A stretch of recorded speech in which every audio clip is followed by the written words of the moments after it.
my appeal today is in relation to the murder of Jack Armstrong. I'm appealing to anyone who's got information in relation to his murder, which took place in 1979.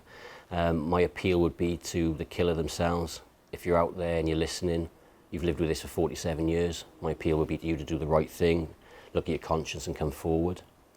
My appeal would be to any member of that person's family. You may have information or you may have evidence that is pertinent to this case. If you think it's a member of your family who had those suspicions back in 1979 or since, please come forward, provide that information.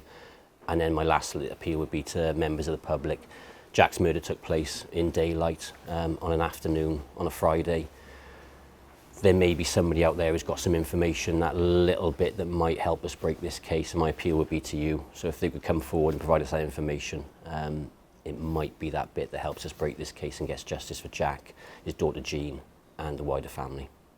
So the reason we're appealing today is Jean, who was Jack's daughter, was a real advocate for justice for Jack over the last 47 years.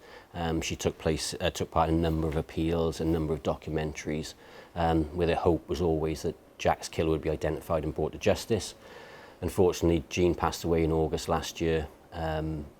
I never got to see that justice, so it's just made us more determined than ever to work through the case and find that justice for Jack, for Jean and her wider family.